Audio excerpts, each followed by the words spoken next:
రెండవ రాజుల గ్రంథము 12వ అధ్యాయము 1-21 వచనములు. యేహూ ఏలుబడిలో 7వ సంవత్సరమందు యోవాషు ఏలనారంభించి యెరూషలేములో 40 సంవత్సరములు ఏలెను.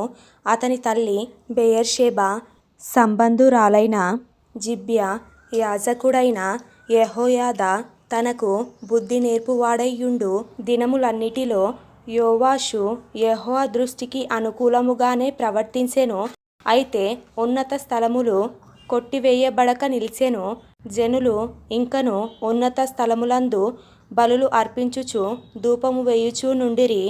యోవాషు యాజకులను పిలిపించి యెహోవా మందిరములోనికి తేబడు ప్రతిష్ఠిత వస్తువుల విలువను అనగా జనసంఖ్య దాఖలా చేయబడిన జనులు తెచ్చిన ద్రవ్యమును వంతుల చొప్పున ప్రతి మనిషికి నిర్ణయమైన ద్రవ్యమును స్వేచ్ఛచేత నెవరైనను యెహోవా మందిరములోనికి తెచ్చిన ద్రవ్యమును యాజకులలో ఒక్కొక్కడు తనకు నెలవైన వారి యొద్ద తీసుకొని మందిరము ఎచటెచట శిథిలమైయున్నదో అచటనెల్ల దానిని బాగు చేయింపవలెనని ఆజ్ఞ ఇచ్చెను.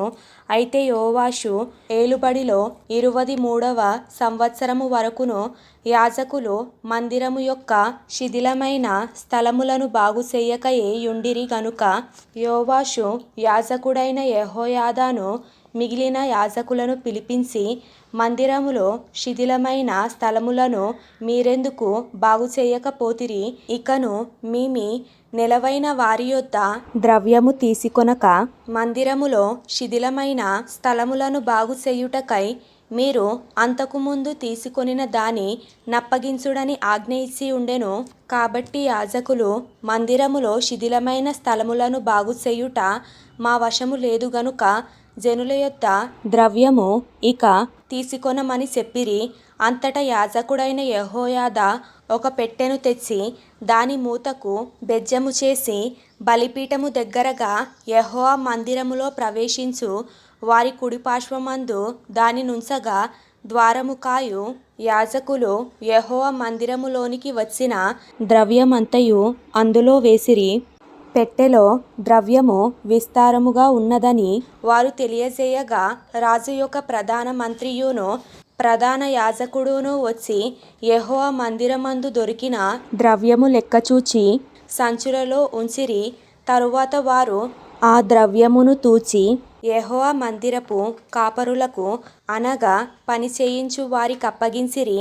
వీరు యెహోవా మందిరమందు పనిచేసిన కంసాలులకును శిల్పకారులకును కాసే పనివారికిని రాతి పనివారికిని యెహోవా మందిరమందు శిథిలమైన స్థలములను బాగు చేయుటకు మ్రానులనేమి చెక్కబడిన రాళ్లనేమి కొనుటకును మందిరము బాగు చేయుటలో అయిన ఖర్చు అంతటికిని ఆ ద్రవ్యము ఇచ్చుచూ వచ్చిరి. యెహోవా మందిరమునకు వెండి పాత్రలైనను కత్తెరలైనను గిన్నెలైనను బాకాలైనను బంగారు పాత్రలైనను వెండి పాత్రలైనను చెయ్యబడలేదు గాని మరమత్తు పని చెయ్యువారికి మాత్రము ఆ ద్రవ్యము ఇచ్చి యెహోవా మందిరమును మరలా బాగు చేయించిరి. మరియు పనివారికిచ్చుటకై ఆ ద్రవ్యము అప్పగింత పెట్టుకొనిన వారు నమ్మకస్తులని వారి చేత లెక్క అడుగలేదు. అపరాధ పరిహారార్థ బలుల వలనను పాప పరిహారార్థ బలుల వలనను దొరికిన సొమ్ము యెహోవా మందిరములోనికి తేబడలేదు. అది యాజకుల దాయెను.